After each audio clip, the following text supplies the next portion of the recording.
Good evening. Good evening. I'm going to tell you, I've heard you a couple, 3 times, and I do like the energy I get from it.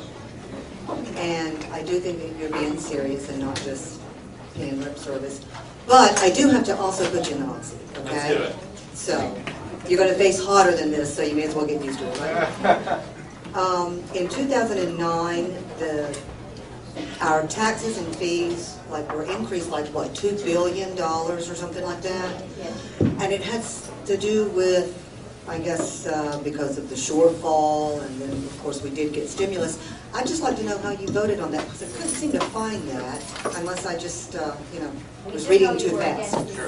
I voted against the cigarette tax. I do know that. I led the effort to oppose the cigarette tax, and when the House passed the budget without those tax increases and fee increases, unfortunately, the Senate budget that was sent to the House included it, and when we had to vote for the budget, we voted for a budget that included both the cigarette tax and the fees, but I voted against the cigarette tax, and I still believe that it was a mistake to do, to have that money in there. I can tell you this, that in the state of Florida we have a balanced budget requirement, and something that I fought for in Tallahassee, and I joined Ken Blackwell, who's a conservative activist from Ohio. Ken and I formed a group called Pass the Balanced Budget Amendment to call on Washington to pass a balanced budget amendment to the United States Constitution. And Senator Mike Lee is actually our partner from Utah, is actually our partner in that effort. And what I would suggest to you is that we can balance a state budget and we can balance a federal budget without tax increases. And you have my commitment that I will not support tax increases in the United States Senate. Thank you. And I would like for you to hit on, if no one asked you, if you would please hit on your I was before I was against it on the Sunrail issue. Sure. The question is about the legislation that passed the legislature regarding Tri-Rail, Sunrail, and high-speed rail. Now, one thing that folks in South Florida should remember is that for 8 years, from my first day in the legislature, for 8 years, the local governments, the counties here in Palm Beach, Broward, and Miami-Dade fought to have a $2 tax increase to fund Tri-Rail. The good news is that as part of the legislation that I supported in Tallahassee, we effectively killed the $2 tax increase for Tri-Rail. Now, a lot of people have criticized the Sunrail as well as criticized the commission that was established for high-speed rail. My position on it hasn't changed. I voted for the legislation, but we did not appropriate money for high-speed rail. We set up a commission, and the commission's job was to vet the process to determine if high-speed rail was going to make financial sense for the state of Florida. Rick Scott came in and was elected governor and said, we don't have the money because of the obligation that this will keep on the state, not to mention the fact that there was $2.4 billion being spent by the federal government that we all know that we're borrowing and don't have.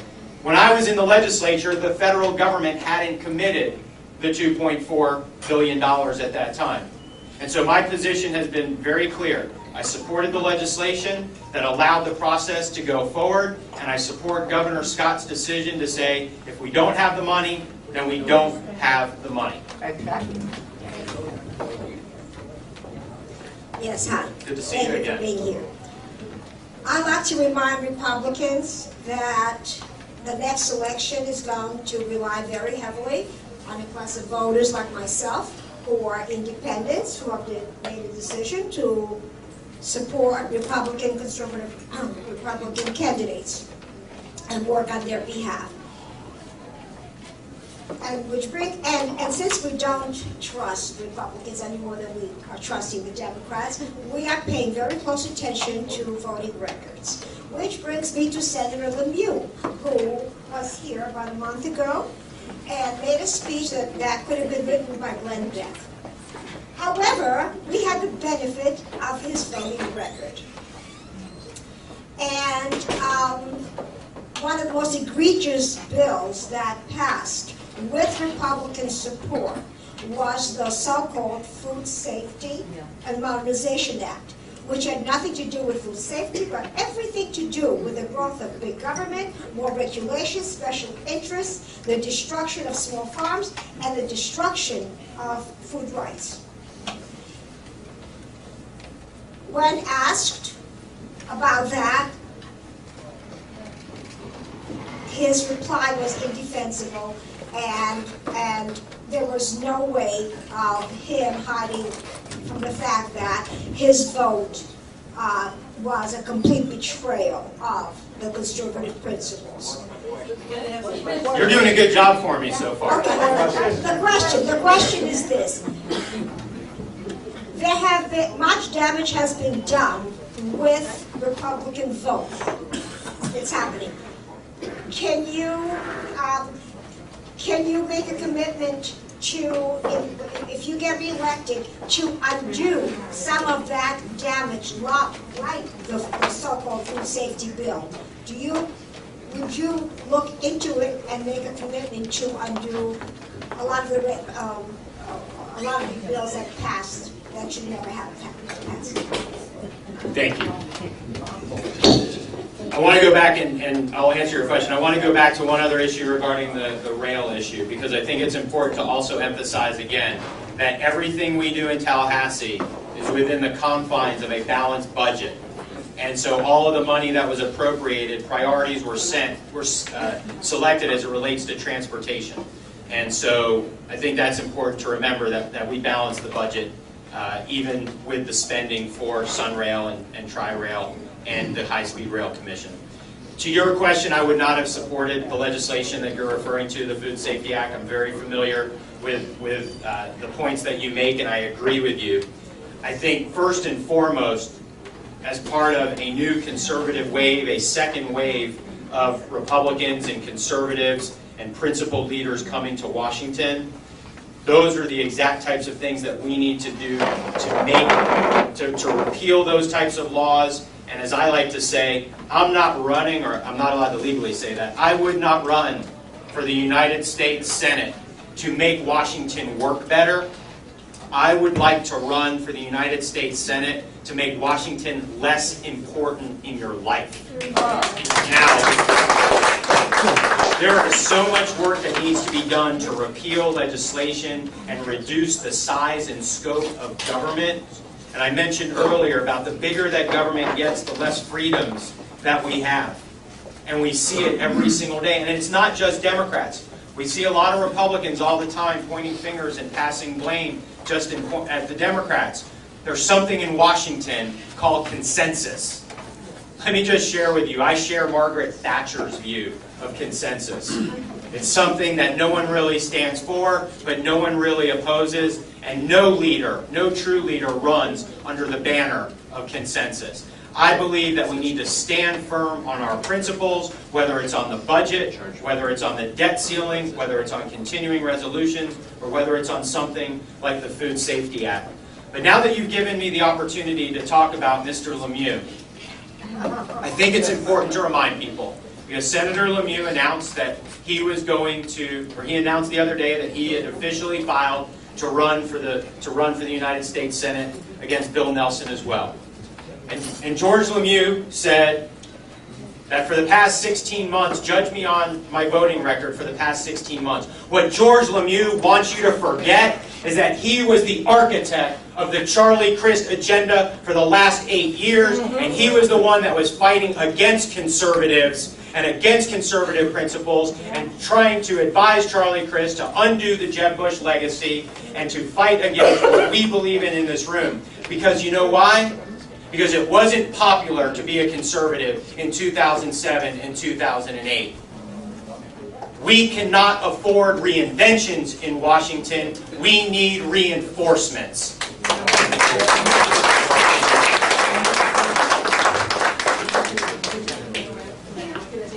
I'm over here on the question from the other room. Yeah. Two things. First of all, it's a pleasure to see somebody that can speak coherently without a teleprompter.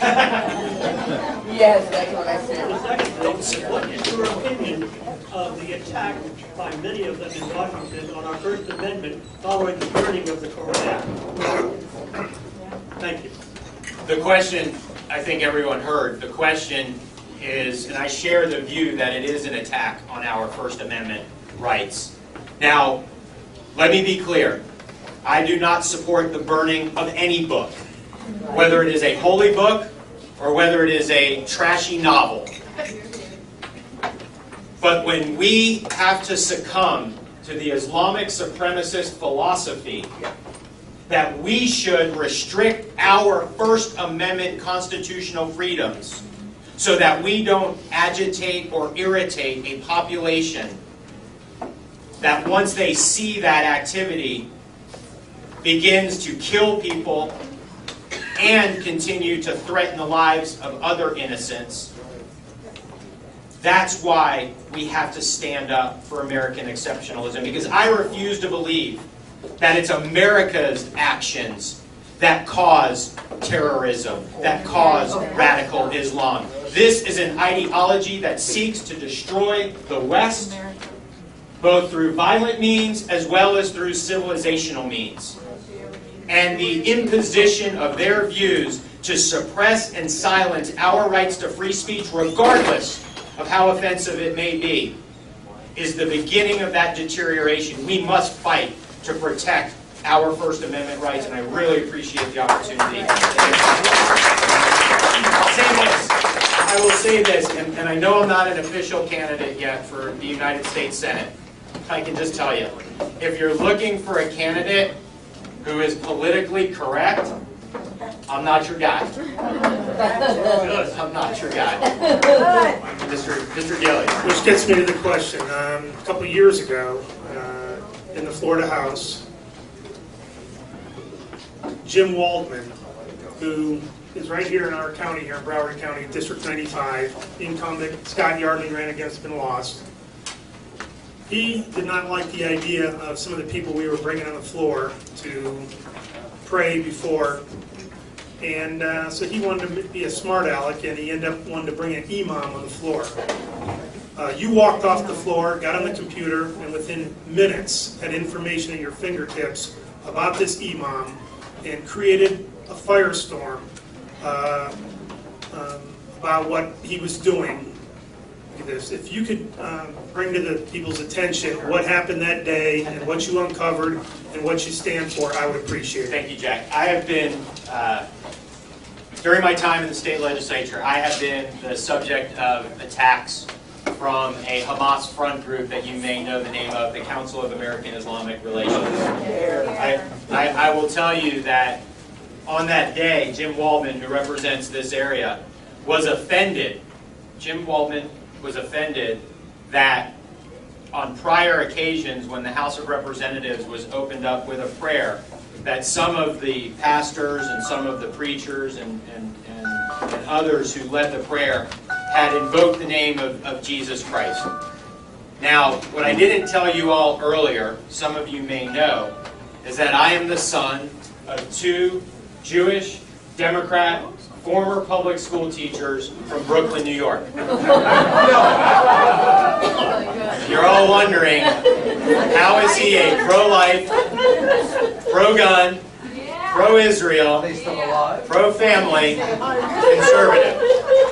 Now, Mike and Ginger know my family, and they can attest to the fact that I certainly did not grow up in the bastion of conservatism. But I grew up during the time of Ronald Reagan, when we believed in American exceptionalism, when we believed in that can-do American spirit, and that's what instilled me to be a conservative. I registered as a Republican from the day I turned 18, and I have fought for conservative principles. It would have been a lot easier for me. I get to share this story now. If I just wanted to be, I have a passion for the political process. I have a passion for public policy, for doing the right thing. And I'm not perfect. I know I'm not perfect. I don't think any of us are. But if I wanted to be in process, in the arena, being from Boca Raton, and being born in Brooklyn, it would have been a whole, and living down here in South Florida, it would have been a whole heck of a lot easier for me to be a Democrat. But it's not my core, it's not who I am, it's not what I believe. And yes, there is, being born in Brooklyn, there is just that little bit of a fighting spirit in me. And that's what I am.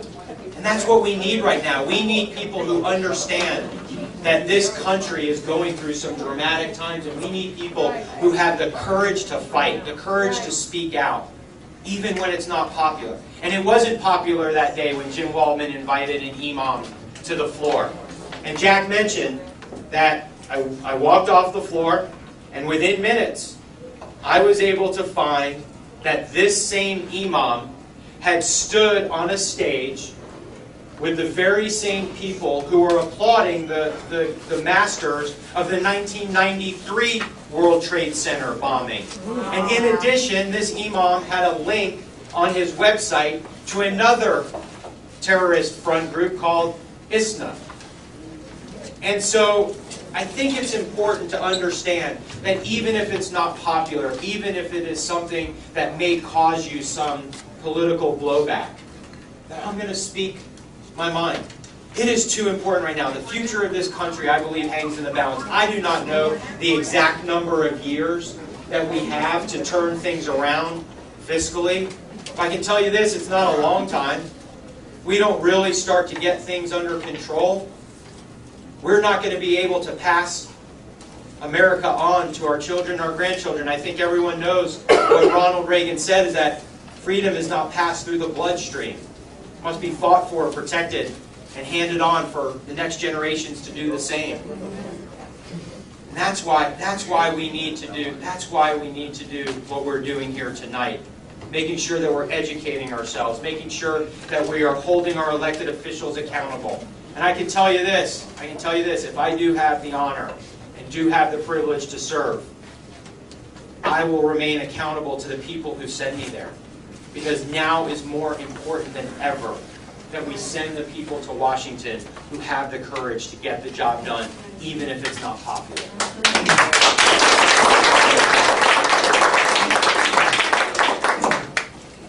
I like what you said on radical Islam. I'm going to ask you something more about fiscal responsibility. And I know as a congressman, you have sponsored and co-sponsored legislation concerning green technologies. These involve rebates for electric cars, solar rebates, energy-efficient product sales tax holidays. You help create the Florida Renewable Energy Technologies and Energy Efficient Act, as well as the Renewable Energy Grants Program. You also support the PACE program, which means our state supports property tax solar financing. How can you call yourself a fiscally responsible conservative when you believe government should choose the industry winners with our tax dollars over the free market? Thank you for the question. And let me just suggest to you this, that as it relates to the use of oil to power our automobiles and transportation, this is an energy security and a national security issue, because we are sending nearly $1 trillion a year to countries that do not like us and want. And ma'am, will you please give me the opportunity to answer? Okay. I will support any types of technologies that will allow us to reduce our dependence on foreign oil. But you also need to understand that I have a pro-drilling record. You also need to understand that I support offshore drilling off of Florida and Anwar and shale technologies, that we now have more resources than we need. And so whether it's electrification of cars, whether it's compressed natural gas, whether it is any other way to power our transportation system without being dependent on oil, I will support that. And you have to remember that the tax incentives that I supported and sponsored in the Florida legislature are all done within the confines of a balanced budget.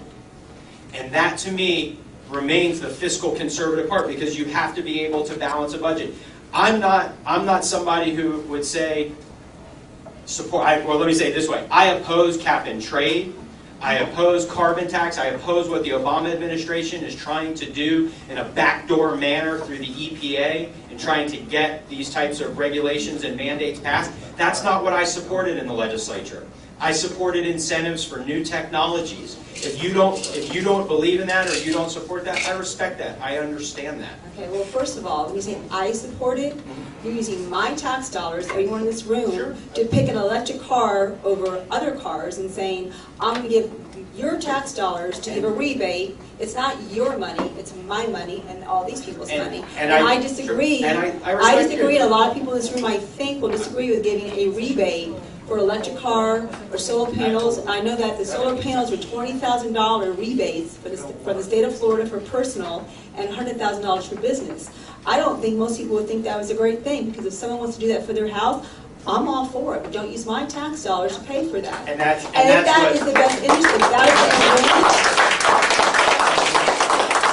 the if the electric car is going to win, then great, but you know what? Right now, they're about $40,000. I know Ford has a regular gas car coming out that'll get 50 miles per gallon on the highway. So for you to say you think electric cars are the winner, or you mean the government saying that, that's not for you to choose. It's the free market's going to choose. So I really resent having the government choose any industry. And I respect your opinion on it. And it goes back to my point, which is that these are state government incentives within the confines of a balanced budget, which I believe are making the spending choices and the spending decisions. If you disagree with them, I respect that. But I also believe that there is an opportunity to provide incentive. We do it all the time in government, and whether you think it's right. No, I'd say whether you think it's right or not, the government provides tax incentives for a lot of, whether having children or whatever it might be. And so when it comes to energy security, this is an issue that I feel very passionately about. I've been as I said, I've been a strong supporter of offshore energy exploration in Florida and elsewhere. I don't think they're giving rebates on that, though, are they? Are they giving rebates in any kind of drilling right now? I don't think so. Listen, I understand your question. We can disagree on this. I supported the legislation. I stand by my record. I believe it's a national security issue for us to be able to reduce our dependence on oil. I do too. But not supporting an electric car or supporting solar energy through a property tax. Well, let me address. I disagree with you. Let me address. Because you know what? Because I don't think our cities and counties are banks, and I don't think you finance through the city to get solar panels on your rooftop. I think if someone wants it, they do it, because when they're foreclosed upon, what do you do then? Now what? Now who pays that property tax? It's foreclosed on, and that's a 20-year loan that they loan to them. And I don't think they have the money to do it. We see things differently on that issue. It's private sector money that is used to get to the taxpayer. We see things differently on it. I respect your opinion. I totally understand where you're coming from. If this is something that makes you not want to support me, I respect that. Please support somebody else. Okay. Well, I think everyone needs to know. No, I'm glad. Absolutely. Is there somebody over there? No. Okay. You said, I think it was 2 questions ago in your answer, you said you listened to the things that you heard. You said pro-gun. I've heard Barack Obama. I've heard Barack Obama tell how he supports the Second Amendment. Does anybody here believe that? No. I hear politicians all the time, Democrat, Republican, Independent. And I would like to point out to people that what they're seeing is my knife case. That's a knife. That's a gun. On the other side. Oh, it's a tail. Just like your ass. Anyway, people are messing with my code.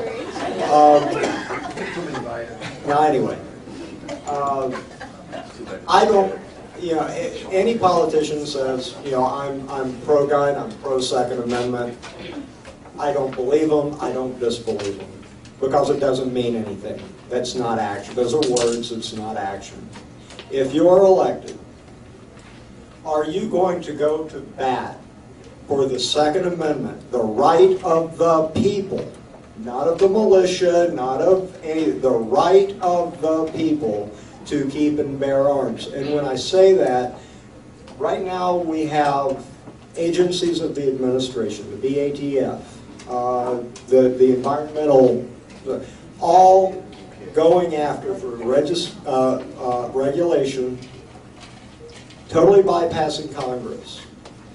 They're stopping imports, re-imports of World War II era M1 Garands. You know, not guns that the Crips or the Bloods are using on the street, but for some reason it's dangerous for these guns to be re-imported back into the U.S. for sale to collectors, whatever. There's things like that. There's all sorts of ways that the administration is coming after and trying to limit and regulate our right to keep and bear arms.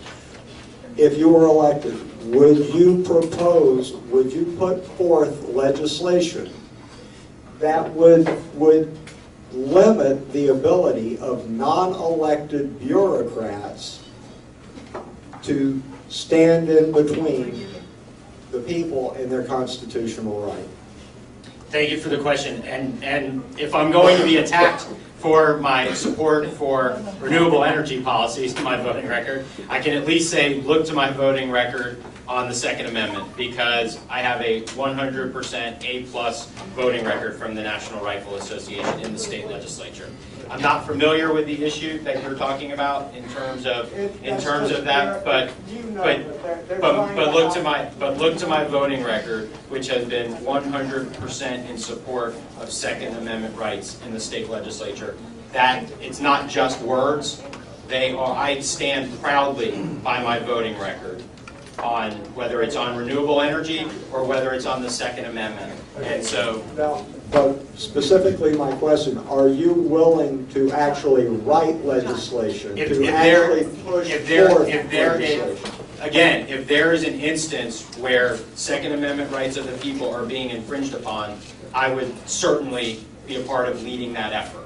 And so you can look to my record in Tallahassee, where I supported legislation to allow you probably are familiar with the legislation as it relates to being able to have your gun in your car at work. I was a strong supporter and advocate of it. I helped sign on to the amicus brief in the Heller case. So again, I stand by my record on every issue. All I would ask is that if we're gonna look at everybody's record, let's look at everything from the beginning of everybody else's record as well. I will stand by my record every day as a fiscal conservative, as a national security conservative, and as a social conservative. Do you own firearms? My wife does.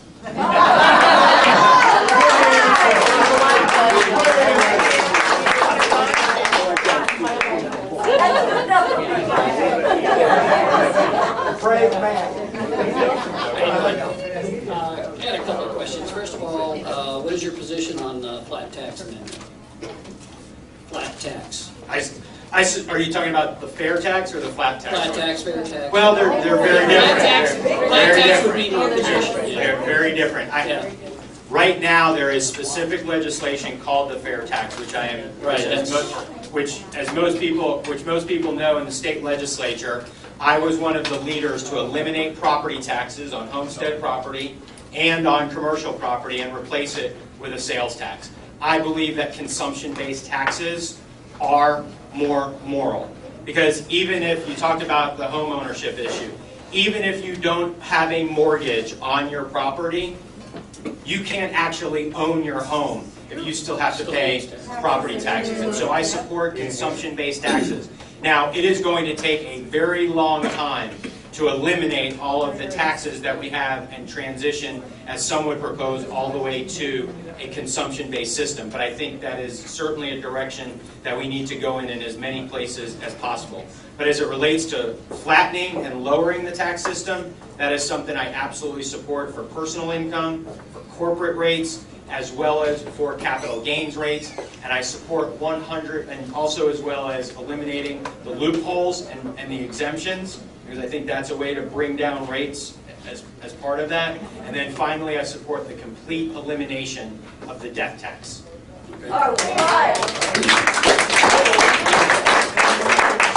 Where do you stand on the 17th Amendment? Would you I don't support repealing. You don't support repealing it?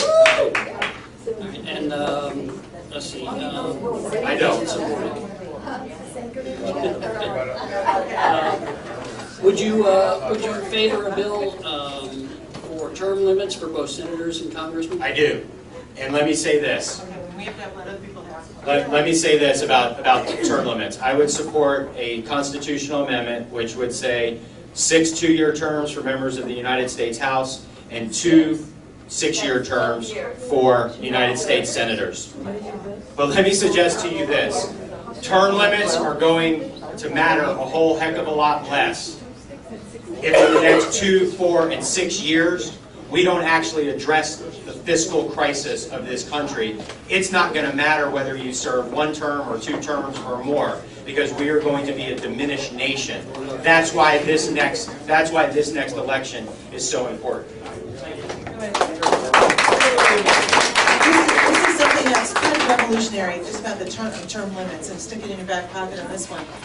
There's been a lot of emails going around that we should go for term limits. The problem is that we already have term limits already in there, and that's called elections.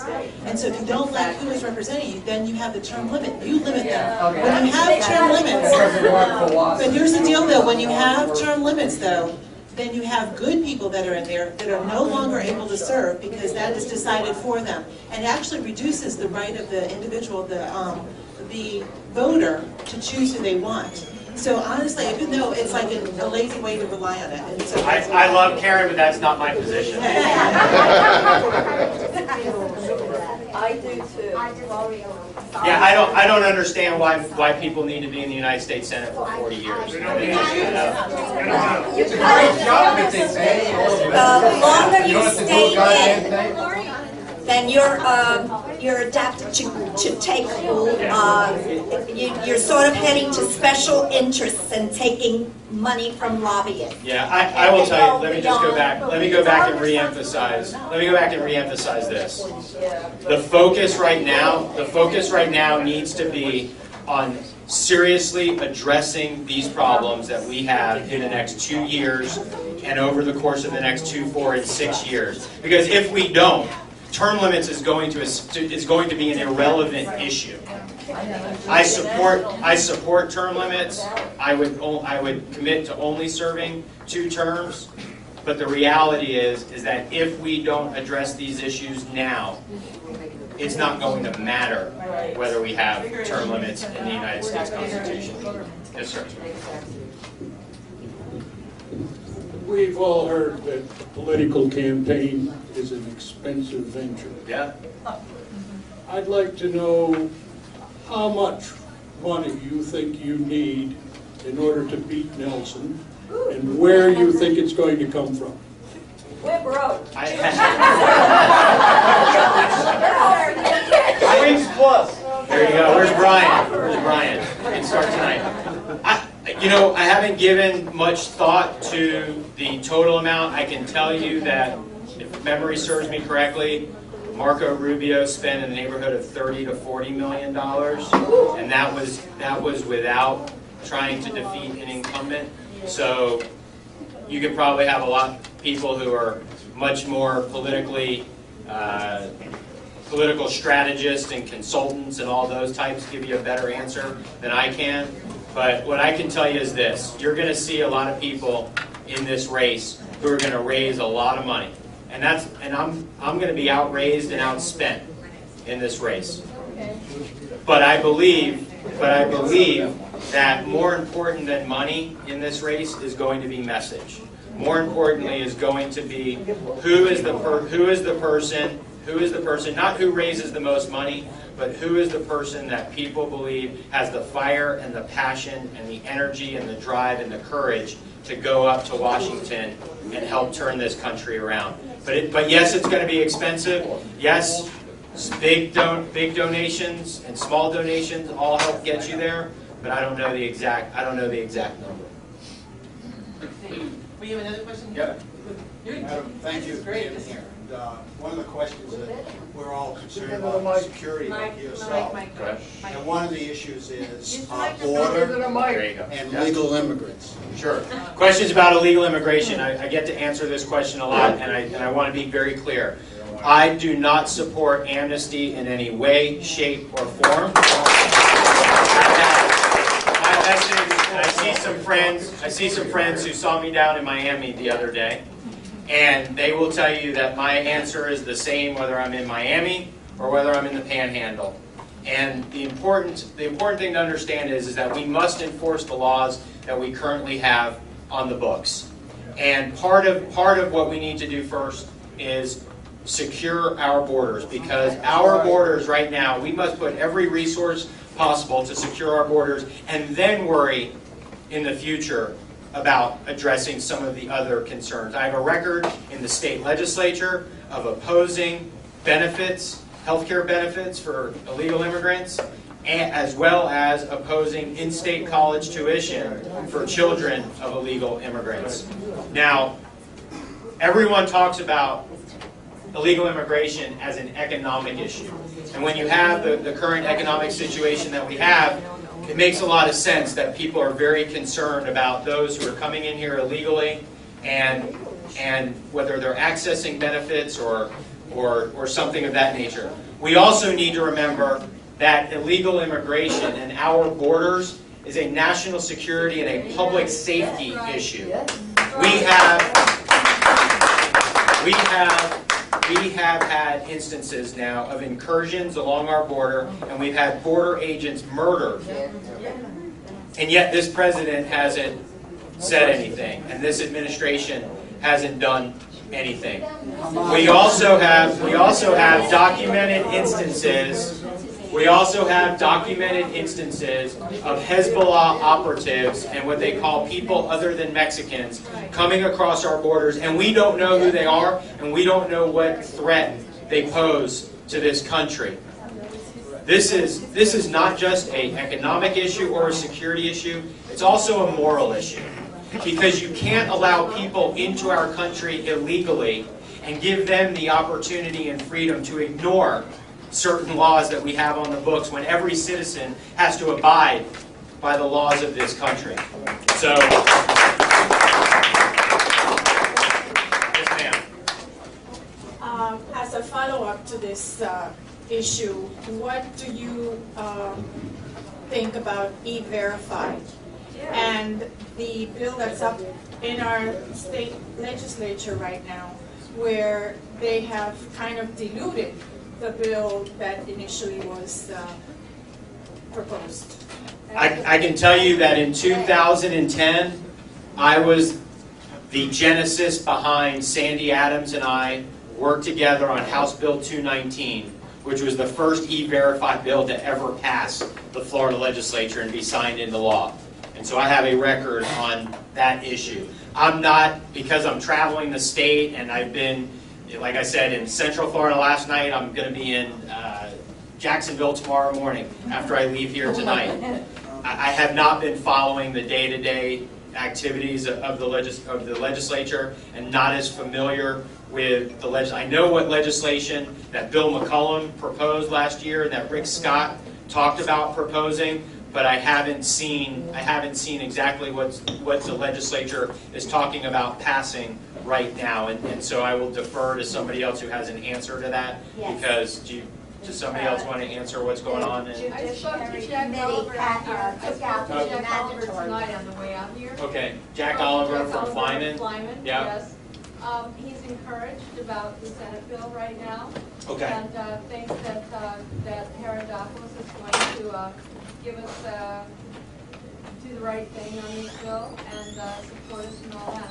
There you go. They're still looking, what Jack Oliver is looking, because it's still soft, they're trying to incorporate the House bill, because the House bill has stronger language in it than what is in the Senate bill right now. Got it. So they're trying to combine the two. There's your answer. I apologize. Yeah, well, the bill that's up now in the Senate is giving employers a choice of either E-Verify or the state-enhanced, bolstered right now, supposedly. the state-enhanced ID, whatever that is. Yeah. The chip. It's a chip. Actually, we're asking for the chip not to go into the driver's license because it's a radio frequency ID chip. So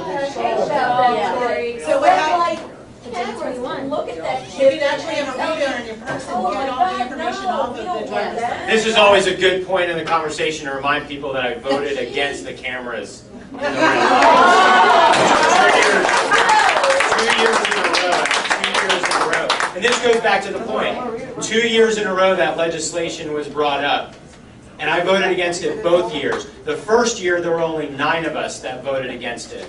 After the Tea Party and the other groups were formed, 35 of us voted against it. But it goes back. But it goes back to my point. It goes back to my You don't point. want those chips. It goes back to my point that even when it wasn't popular, I voted against it. And also, too, I'll mention it, and this might not be popular with some, but I voted against the prescription drug monitoring database as well, which I know has been in the news a lot. And while I recognize that this is a very serious public safety issue, we can come up with better ways to protect the privacy of individuals than a prescription drug monitoring database. We have one more question, thank you. This is the last question. Okay. You've done great. You mentioned that you're both fiscally conservative as well as socially conservative. Do you feel like there's a connection between that? And do you think there might be a connection? If so, do you think there might be a connection between our social programs and our fiscal problems? Well, I apologize because I think I had mentioned that during my opening remarks, so let me just briefly share with you again. The breakdown in the family, the breakdown of societal values is what has created a dependency society. The social issues that people talk about, that is who we are as a country. And the more that there is a deterioration of values, the more people believe that there needs to be a growth of government to solve the problems. We don't believe that government can solve those problems. And the bigger government gets, the less freedom, as we've been talking about, the less freedom individuals have. And I will say this, and I'll conclude on this. I get told all the time that don't focus on the social issues. Stay away from the social issues. We can attract more voters if we don't talk about it. But if, as Republicans and as conservatives, we do not stand for the sanctity of human life and the institution of marriage as between one man and one woman, then we could balance the budget. We could attack the debt. We could create jobs, but we would still be a bankrupt nation. So thank you guys so much for the opportunity.